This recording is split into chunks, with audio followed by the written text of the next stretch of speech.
ఎక్కడో టీవీల్లో pre release ఈవెంట్లు చూసి పాసల కోసం వెతికి ఈరోజు మా ప్రీ రిలీజ్ ఈవెంట్లోనే స్టేజ్ మీద నిలబడే మాట్లాడే స్థాయి ఇట్స్ ఎ జర్నీ అండి. ఈ ప్రయాణం చాలా గొప్పగా అనిపిస్తుంది, కొంచెం భయం వేస్తుంది, కొంత బాధ్యతను కూడా మాకు ఇస్తుంది. సరే, అందరికీ నమస్కారం అండి, మీడియా మిత్రులకి. అలాగే నేను యూట్యూబ్ సిరీస్ చేస్తాను సార్. యూట్యూబ్ వీడియోస్, నా యూట్యూబ్ వెబ్ సిరీస్ని ఆదరించిన ప్రేక్షకులకి,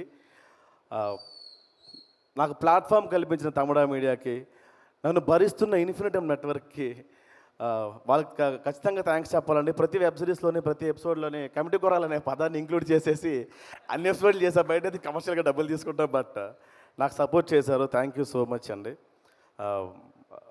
చాలా ప్రొడక్షన్లు ఈ సినిమా తిరిగిందని అందరూ అంటూ ఉంటారు. వంశీ, మనం చాలాసార్లు బాధపడ్డాం, ఏడ్చాం, బట్ నాకు చాలాసార్లు మీ మాట హాన్ చేసిందన్న. ఒక డైమండ్ని సికింద్రాబాద్ రైల్వే స్టేషన్ దగ్గర అమ్మితే అది ఎవరు 5 రూపాయలన్నా కూడా ఆలోచిస్తారు. అది ఒక షోరూంలో పెట్టి అమ్మితే 1000 కోట్లు అని చెప్తా, 1000 కోట్లేనా అని ఆలోచించే బిజినెస్ మ్యాన్స్ ఉన్నారు అని. ఆ ప్లాట్ఫామ్ మాకు పింక్ ఎలిఫెంట్ అన్న.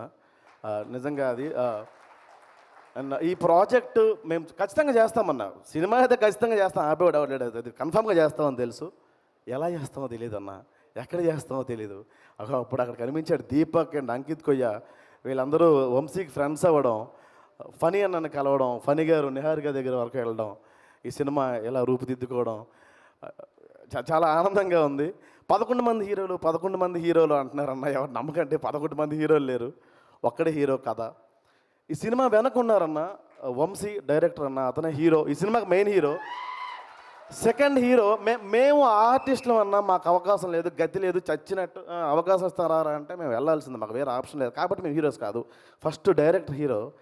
రెండోది ఏ ప్రొడక్షన్లో చేస్తున్నామో తెలీదు, అసలు చేస్తామో ఏమో కూడా సరిగ్గా తెలియని టైంలో పాటలన్నీ కొట్టేసి తిరిగాడన్న మా మ్యూజిక్ డైరెక్టర్ గురూజీ. నాకు తెలిసి ఏ మ్యూజిక్ డైరెక్టర్ కూడా పాటలు కొట్టేసి పాటలన్నీ రెడీ చేసి ప్రొడక్షన్ హౌస్కి తిరగడన్న. అలా తిరిగాడన్న. వాళ్ళిద్దరు they are the heroes. Production హౌస్కి వచ్చిన తర్వాత నిహారిక ప్రొడ్యూసర్స్ హీరోస్ అయ్యారు.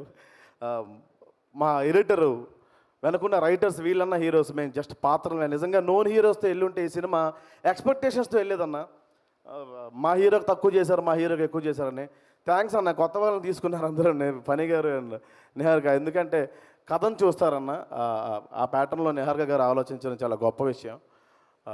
పెద్దగా మాట్లాడడం రాదు నాకు, పనికి మాలిన విషయాలు ఎక్కువ మాట్లాడుతాం, మైక్ ఇస్తే పెద్దగా మాట్లాడడం రాదు. ఇక్కడికి వచ్చిన పెద్దలందరికీ నా నమస్కారం. అండ్ సాయి కుమార్ గారు, వీళ్ళతో నేను చేయాలి అనుకోకుండా వీళ్ళతో నేను చేస్తున్నాను అనుకున్నారు సార్. Thank you. అండ్ ఏం చెప్పాలమ్మా, ఖచ్చితంగా థ్యాంక్స్ చెప్పండి నిహారిక. ఎందుకంటే తెలుసు మీకు రుణపడి ఉండిపోవాలని ఉంది మాకు. మాలాంటి వాళ్ళకి స్థాయిని కల్పించారు మీరు. అండ్ వంశీ, బేసిక్గా ఏడ్ చేస్తానేమో అండి. సార్ అన్న, నాకు కామెడీ వీడియోస్ అవి చేస్తూ ఉంటానన్న. నేను సెంటిమెంట్ అంటే కొంచెం గ్లిజర్ అనేది వాడాలి.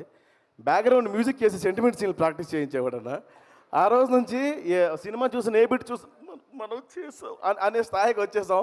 ఏమో ఏడ్ చేస్తానేమో అని నేను టిష్యూస్ పట్టుకొచ్చుకున్నా, ఏడుపు రావట్లేదు. థ్యాంక్ యూ సో మచ్ అండి. థ్యాంక్ యూ అండి, thank you so much. Thank you అమ్మా, థ్యాంక్ యూ అండి.